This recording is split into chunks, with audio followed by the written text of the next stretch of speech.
Okay.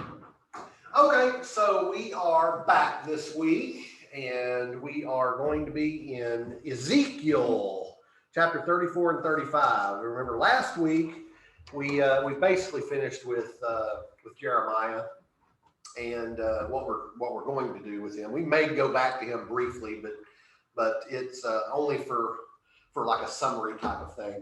But we're in Ezekiel 34 and 35 this week as we learn what's happening, what's going on in captivity for the Israelites, those that were taken by the Assyrians and by the Babylonians. And Ezekiel he's been silent for about 13 years. And God has started talking to him again, giving him messages to give to the people. And not only the people, but people outside of them too. So let me pull this up here and we will get started. Share. There we go. Okay. So, we're going 2 chapters today. So if someone wants to read verses 1 through 3. I'll try it, okay? The word of the Lord came to me saying, Son of man, prophesy against the shepherds of Israel. Prophesy and say to them, shepherds, and say to those shepherds, thus says the Lord God, woe, shepherds of Israel who have been feeding themselves. Should not the shepherds feed the flock? You eat the fat and clothe yourself. I lost it. It's okay. You eat the fat. You eat the curd, clothe yourself with the wood, and slaughter the choice animals, but you do not take care of the flock. Okay. Yeah, sorry about that. It just disappeared on me. So who do you think the shepherds of Israel are? The Democrats. Paul. Of Israel. Paul. The shepherds Nice. of ancient Israel. Yeah, well, those would be the at this time probably the judges, maybe. Well, it's what priests have gone with Priests, them. yeah. It could be some of the family leaders, but mostly it's going to be the religious. Yeah. Oh, yeah. Well, we know that. Yeah. That have gone with them. Of course, they've been stripped of any kind of power that they had as a leader, but the people still look to them as best they can in their captivity. But what he's talking about is they've gone there and they have started doing exactly what they did that led them into captivity to begin with. They have taken their status with them, and you can't really fault them too much because the people that are in captivity, the Israelites that are in captivity, are not living the best, and the priests, the people are still trying to follow their duty to the priests by giving them the sacrifices as best they can or taking care of the Levites. So, but they're taking it and not giving anything in return. Can I ask you a question? Mm-hmm. This popped in my mind the other day. The pyramid of society in the Middle Ages was you had about 3% of the population were the lords and the nobles. Mm-hmm. About 2 to 3% were the priests, the clergy, and what have you, and the rest all supported those above them. Is the same thing happening here, where the people have to give all their, or should give all of their what have yous to the priests or their taxes, for lack of a better word, give gifts, and they become so powerful because they get a great deal of wealth? Kind of, I mean, not exactly, but kind of. It's the people who are trying to maintain their identity in a circumstance that doesn't allow them to worship the way they normally would. Then the priests are taking advantage of that. Okay. Because there are no places to make sacrifices to. But this goes back to when the children of Israel were divided into the different families, and the Levites weren't given any land. It was up to the 12 tribes to take care of the Levites. And so the people still feel that responsibility, although they're living, lowest in society at this point as captives. And they're still trying to take care of the priests, but the priests are doing nothing to help the situation. They're not attempting to build a tabernacle, whether they could or not. They're reaping the reward, but not doing anything to But get they're the right. reward. I guess a similar situation would be, say, in a church where a church gets cut off from the surrounding community. The members of that church still feel an obligation to take care of the minister, and all the minister does is sit in his office all week long. Doesn't come out and preach or do anything like that. Okay. That would be the easiest analogy I can think of. And of course, the people are in no position to fight back. No. So if someone wants to read 4 through 6. You have not strengthened the weak or you have not strengthened the weak or healed. The sick are bound up, the injured. You have not brought back the strays or searched for the lost. You have ruled them harshly and brutally. So they are scattered because there were no shepherds. And when they were scattered, they became food for all the wild animals. My sheep wandered over all the mountains and on every high hill. They were scattered over the whole earth, and no one searched or looked for them. Okay. He's going off of what caused him to not become silent anymore is the captives had finally gotten word from a survivor from the onslaught that has taken a decade or more to get to them, to let them know Jerusalem is fallen, the temple is gone. And so Ezekiel is receiving these messages, and he's telling the shepherds that are left there in captivity, this is what happened. You didn't try to gather the people. Here you are in captivity. You're not doing anything for them. And so they have scattered. So, okay. Verse 7 and 8. Therefore, you shepherds, hear the words of the Lord. As surely as I live, declare the sovereign Lord, because my flock lacks a shepherd and has not plundered and has become food for all the wild animals, and because of my shepherds did not search for my flock, but cared for themselves rather than for the flock. If you want to go ahead and read through verse 10. Through what? Through verse 10.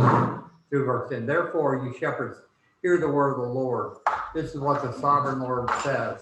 I am against the shepherds and will hold them accountable for my flocks.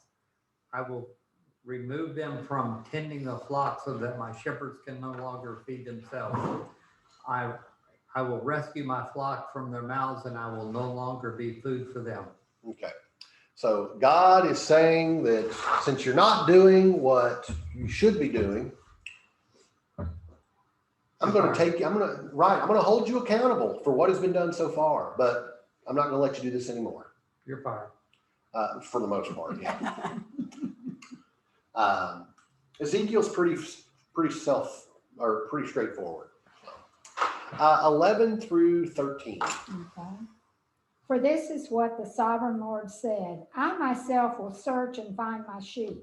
I will be like a shepherd looking for his scattered flock. I will find my sheep and rescue them from all the places where they were scattered on that dark and cloudy day. I will bring them back home to their own land of Israel from among the peoples and nations. I will feed them on the mountains of Israel and by the rivers and in all the places where people live. Okay. So, right, all the religious leaders are going to be fired, and God is going to take control again, because the people will have no one else to look to. I mean, that didn't really come out right, did it? But they're in this phase where they're going to hit the lowest of lows, and they know that the only way they can get out of this is by turning their hearts to God again. So God is going to be being their shepherd. And how do we know that happens? Well, we'll find that out when we get into Daniel. Okay. But that Daniel is one of those by which God becomes the shepherd of his people again. So, but it's a gathering. It's bringing them back to their own land. This is kind of a future foretelling that you have hope. Don't don't let the people give up. They have hope. So 14 through 16. I will tend them in the good pasture and the mountain heights of Israel, and will be their grazing land. They will be then there they will lie down in good grazing land, and there they will feed in a rich pasture on the mountain of the Israel. I myself will tend my sheep and have them lie down, declared the sovereign Lord. Through 16. I will search for the lost and bring back the strays. I will bind up the injured and strengthen the weak, but the sleek and the strong I will destroy. I will shepherd the flock with justice. With justice. Mine says judgment. Well, yeah. Same Yeah. thing, yeah. Yeah. Well, not quite. Does any of this sound familiar? Where have we heard these illustrated, these allusions before? No? Specifically, no. It seems to me frequently. Well, Psalm 23, Yeah. definitely. Yeah. The Lord is my shepherd, I shall not want, meaning, I won't have any needs. They're gonna all be taken care of. He maketh me to lie down in green pastures. Yeah. He restores my soul. Okay. Dark and cloudy days, we read a few verses before. Though I walk through the valley of the shadow of fear, or shadow of death. Yeah. So Psalm 23 is definitely, probably one of those psalms or songs that Ezekiel is referring to in his writing. We also hear allusions to this during Jesus' time, when Jesus says, I am the good shepherd. Mhm. Well, that's a theme that runs throughout the whole, Mhm. literally from Genesis on. That's what I say, Yeah. yeah, frequently we've heard. And we hear parables of, going after the one lost sheep.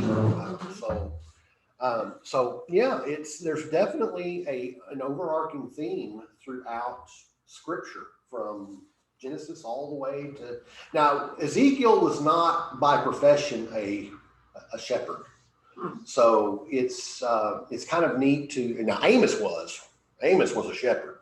In fact, Amos when it starts off in Amos, we read this last year sometime, but he was a shepherd of a specific kind of sheep, like a black sheep, a black woolly sheep. So anyway, so Ezekiel's not really a shepherd, but he's using these illustrations because this is probably the only illustration that people have left remaining. After being in captivity for over a decade, they really have nothing else to compare it to. Yeah. But we also, I will search the lost and bring back the strays. I'll bind up the injured, strengthen the weak. We've heard this in Micah. We've heard this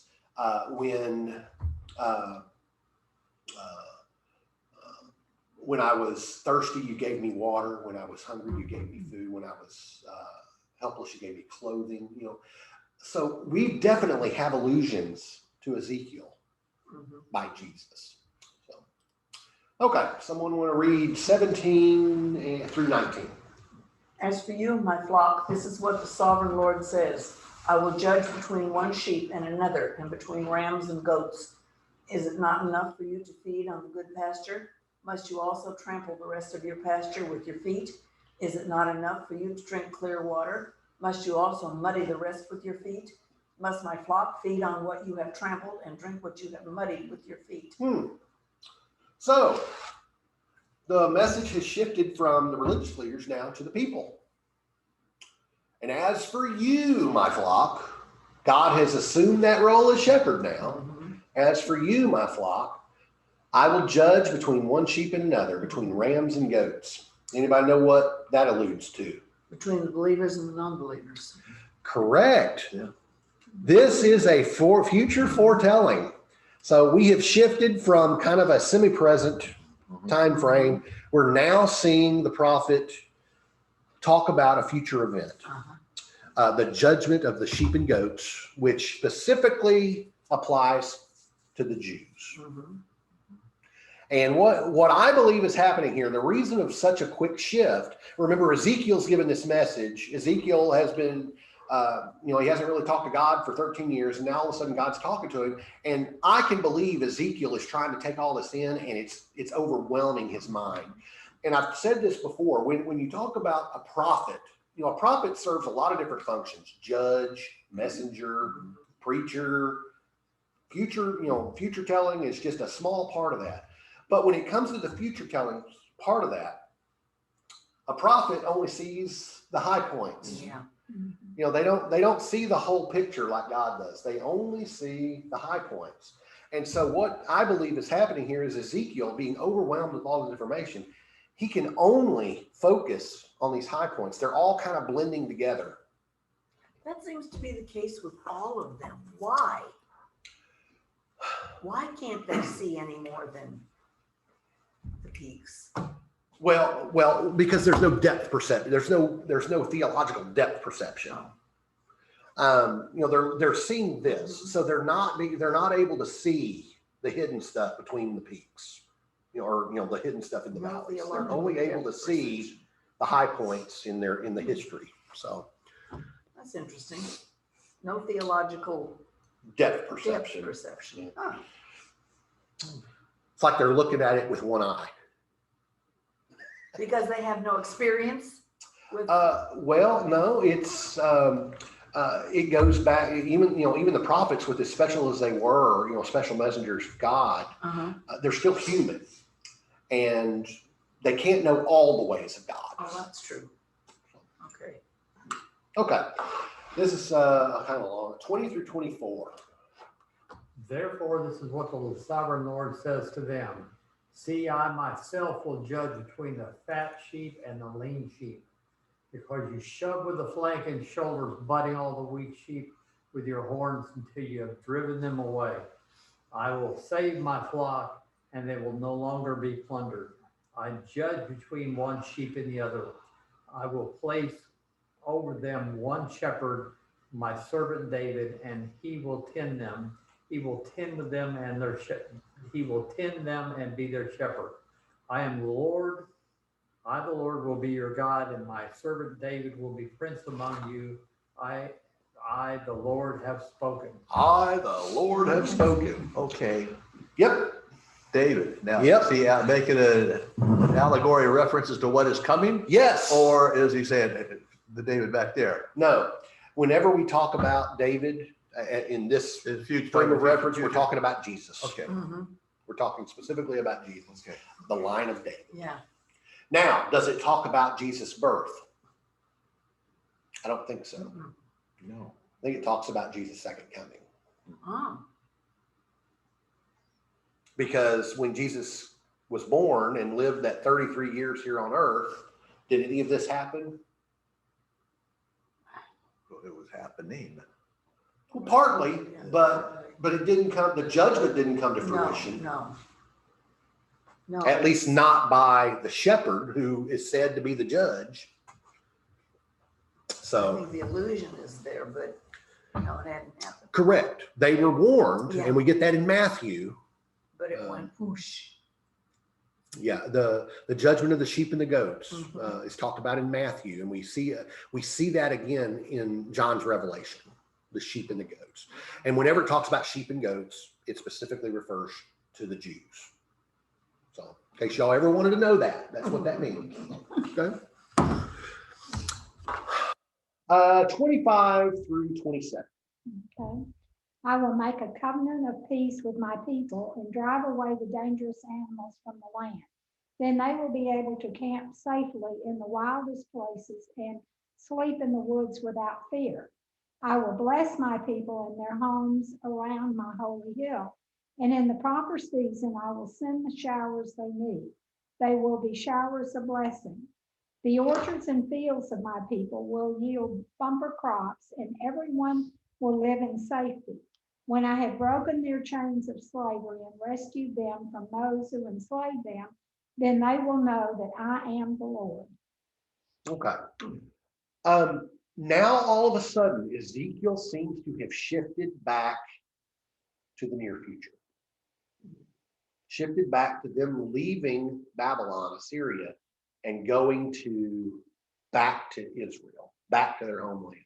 So we're no longer talking about the second coming of Christ. We're talking about the return of the Israelites to their land, which we know would happen in about 70 years. So, sorry. So 28 through 31. I think this is the end of the chapter. They will no longer be plundered by the nations, nor will wild animals devour them. They will live in safety, and no one will make them afraid. I will provide for them a land renewed for its crops, and will no longer be victims of famine in the land or in the land or bear the scorn of the nations. Then they will know that I am the Lord their God, and with them, and that they are the house of Israel, my people, declare the sovereign Lord. You, my sheep, the sheep of my pasture, are people, and I am your God, declare the sovereign Lord. Okay. Now, you will no longer be plundered by nations. Did that happen? Sure it did. Sure it did. The Seleucids would come in. The Romans would come in. So if this, what is happening again, this is this theological, there's no theological depth perception. Everything is starting to run together. Has anyone here seen the movie National Treasure with Nicolas Cage? Yeah. There is a scene in there. I think it's a pretty good movie. Historical. It kind of, they made it a drama, but it's kind of neat. There's a scene in there. It has to do with the Masons and things like that. But, there's a scene in there where they have stolen the real Declaration of Independence in order to protect it from other thieves.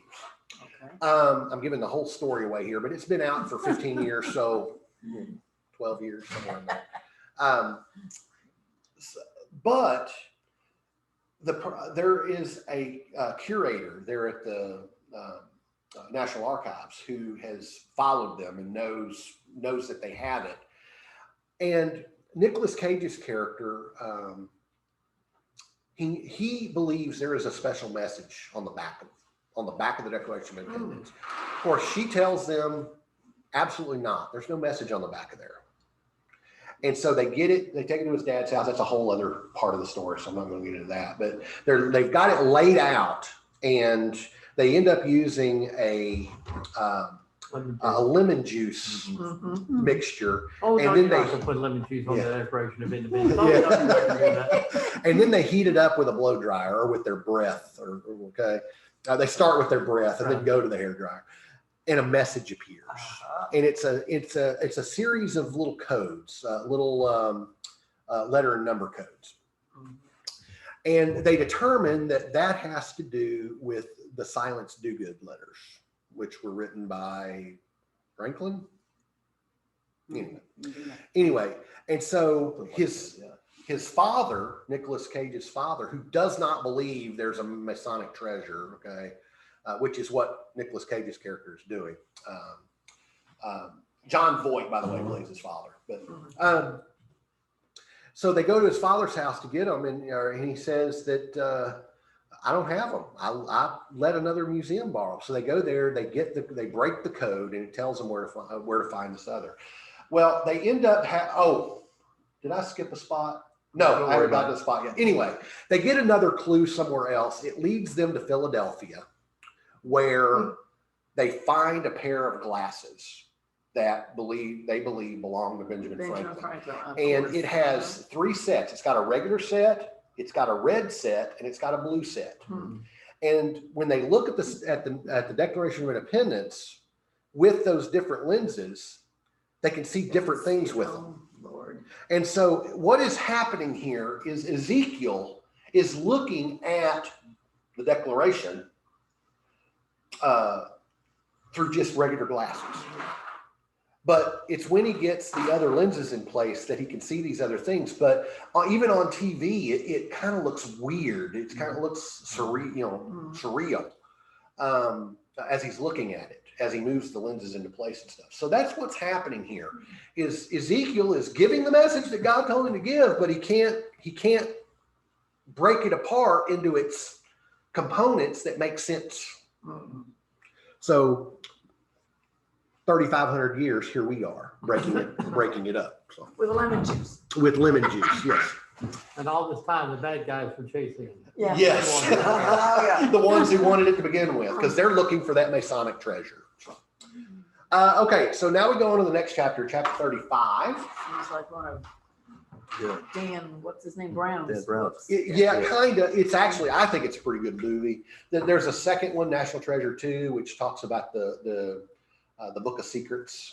I've not seen that one. But it's not, I don't think it's as good as the first one, but it has its moments. It has its moments. So 35, 1 through 4.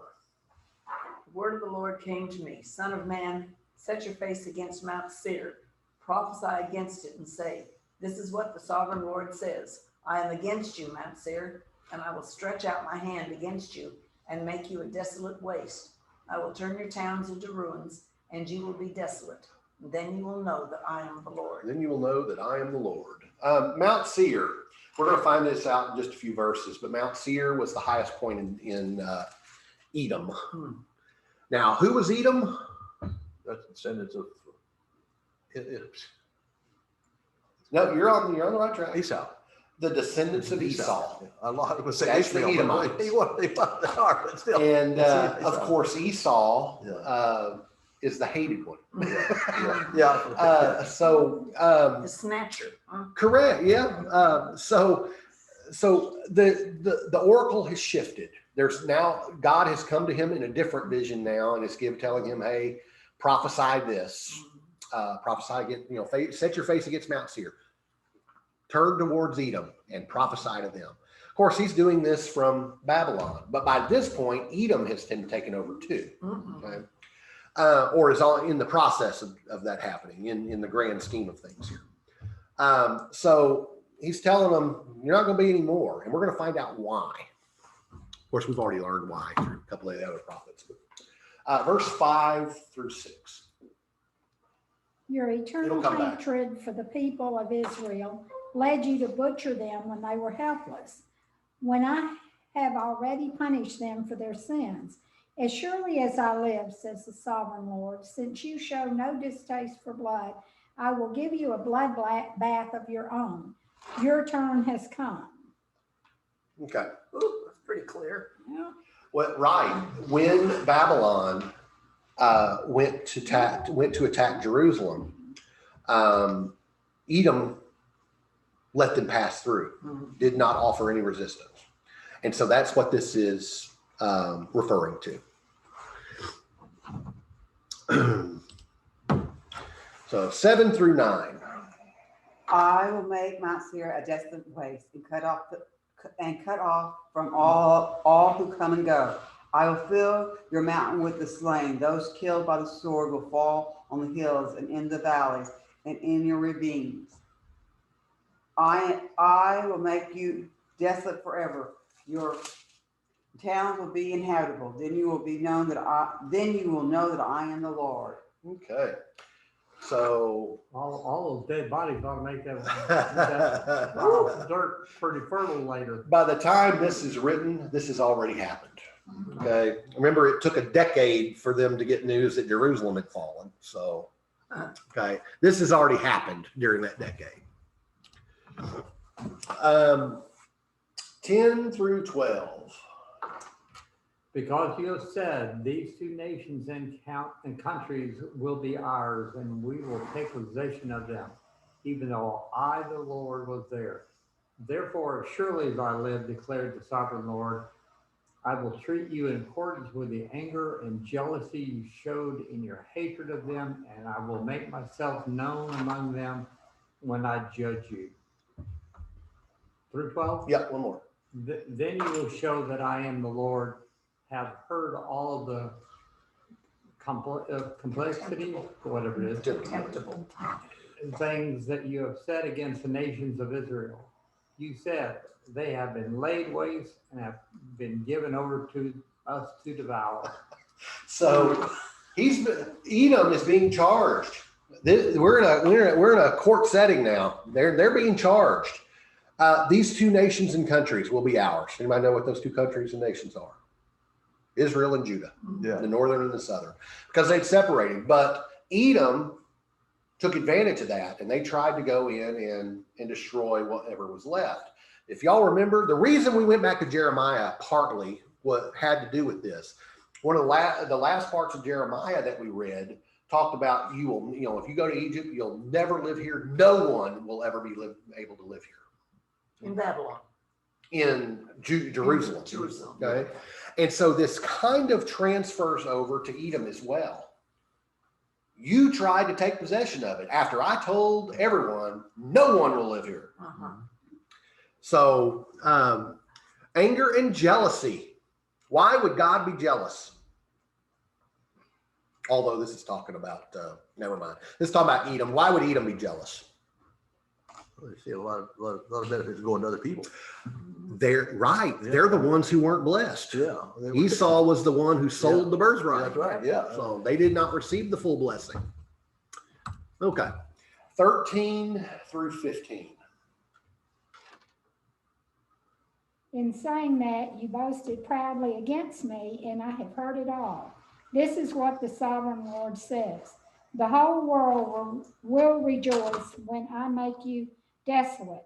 You rejoiced at the desolation of Israel's territory. Now I will rejoice at yours. You will be wiped out, you people of Mount Seir and all who live in Edom. Then you will know that I am the Lord. You think they'd figure it out, wouldn't Yeah, you? I was gonna say. God, 15, because you He has rejoiced to keep when the telling us. inheritance of Israel. Again, this is all going back to Jacob and Esau.